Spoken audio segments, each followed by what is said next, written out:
Bonjour à tous, c'est Jamel. Aujourd'hui, j'ai envie de vous parler des battles d'enfants. Les battles d'enfants, ce qui est à mon avis une grosse dérive de la part des organisateurs. Donc, mes amis les orgas,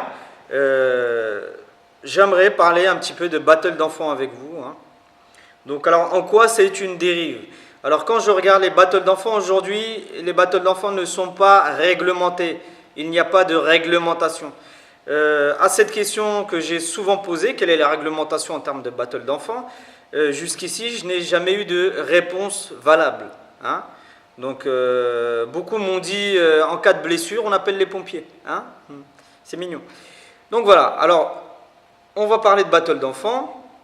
Déjà, dans un premier temps, quand on regarde les battles d'enfants, c'est le même format que les adultes. Donc voilà, les enfants dansent comme si c'était des adultes. Et parfois même mélanger un adulte, un enfant ensemble, et tout va bien, c'est de la danse. Alors, voilà, ça c'est le premier point, la réglementation, le cadre dans les battles. Maintenant vient aussi la question de la formation pédagogique des professeurs de danse, hein. Alors aujourd'hui, les danseurs, voilà. Aujourd'hui, on est dans les premières générations de profs de danse, hein. Donc, c'est les toutes premières générations de coachs, de ceci, de cela, d'accord? Et ces danseurs ne sont pas tous formés, hein, ne sont pas tous formés à travailler avec des enfants, d'accord? Donc, en tant que danseur, c'est très bien, ça le fait, vous êtes les plus beaux, vous avez gagné tout et partout, c'est très bien. Mais quand il s'agit de travailler avec les enfants, c'est là où chacun se démarque. Il y en a qui font très bien leur boulot, j'en connais qui font très très bien leur boulot, qui ont une très bonne pédagogie, mais ils restent assez minoritaires, d'accord? Donc il n'y a pas de vraie formation adaptée à travailler avec les enfants, ni même à encadrer un entraînement avec eux. Vous n'êtes pas formé à l'équilibre, vous ne savez pas faire l'équilibre, vous ne savez pas apprendre l'équilibre. L'équilibre aujourd'hui en danse hip-hop, c'est un équilibre de force, hein, qui n'est pas du tout adapté à l'enfant. Vous n'avez pas des notions comme la rétroversion, vous ne savez pas placer l'enfant dans des postures sécurisées. Je me suis retrouvé moi-même plusieurs fois à revoir les postures de certains élèves qui me disaient « Mais mon prof, il a gagné tel battle ». C'est très bien, mais sachez qu'un pont, quand on fait le pont, quand vous avez des élèves qui font le pont, un pont, ça ne se monte pas droit, sinon on écrase les lombaires. Et ça, c'est l'enseignement de Kim Langley. Donc vous pouvez contacter Kim Langley pour vous former à l'équilibre et à la façon dont on fait le pont, hein. Je ne suis pas là que pour vous critiquer, mais aussi vous apporter des solutions. Donc voilà. Donc je vous conseille de vous former, par exemple, à tout ce qui est souplesse, à posture, hein. Ce n'est pas une honte et ça fera avancer les choses. Mais pour l'instant, vous n'êtes pas formé. Vous n'êtes ni formé pour apprendre des figures de gym, des saltos, tout ça. Vous n'êtes pas formé.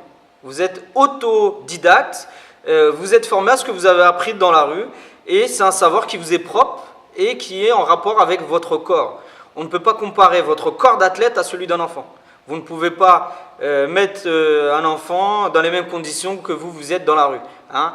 Alors tout ce qui est vas-y jette-toi et adviendra ce qui pourra, tout ça, faut arrêter. Donc tout ce qui est l'apprentissage par la tentative, c'est dangereux.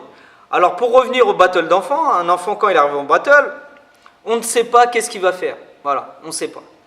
Il y a des danseurs qu'on connaît, on a l'habitude de les voir, les petits, voilà, c'est les baby stars, c'est très bien. Mais il arrive des danseurs, on ne sait pas qu'est-ce qu'ils vont faire.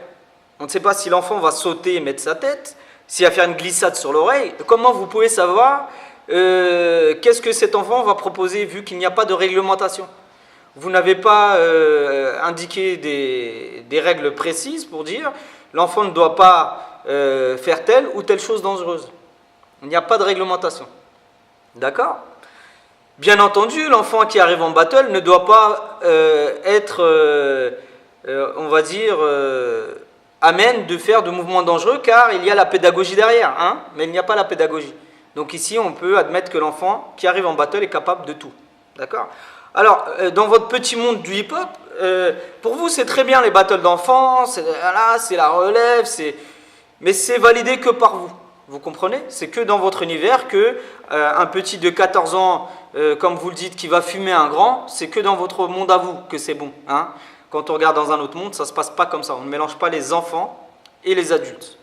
Donc, je vous propose de réduire ce nombre d'événements, d'en faire que des événements, on va dire, des petits événements stars à l'intérieur d'autres événements d'adultes, hein, d'inviter quelques danseurs, d'enfants danseurs qui sont un peu mieux encadrés, hein, donc je ne vais pas les citer, mais il y a quelques enfants qui font bien les choses parce qu'ils sont beaucoup encadrés et on ne peut pas les comparer aux enfants qui prennent les cours du mercredi une fois par an. Hein. Il y a vraiment un grand écart entre des enfants qui sont encadrés par 4-5 danseurs qui font partie d'un groupe et les petits qui viennent prendre les cours, ils sont 20 avec un prof et voilà, on va leur dire mets-toi sur la tête, fais ceci, jette-toi. Hein. Donc voilà. Donc je voulais vous parler de ça, justement la pédagogie. Je vous invite à vous former, à développer et à arrêter de faire des baby battles à droite à gauche, battle de Noël, battle joyeux anniversaire, des bootcamps n'importe comment. Alors qui que vous soyez, sachez que je ne suis pas blasophile. C'est-à-dire vous pouvez me dire ouais mais lui telle star du hip-hop, il est connu, il fait ci. Je ne suis pas blasophile, je ne collectionne pas les blazes. Hein. Ce que je regarde c'est votre travail et des fois ça déconne.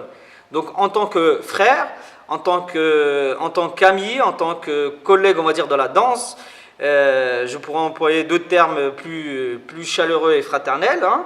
Je vous appelle à vous remettre en question et arrêter ce genre d'événements, car ils n'apportent rien et mettent les enfants en danger. Donc voilà, si vous avez envie de débattre de ça avec moi, vous êtes les bienvenus. À très bientôt.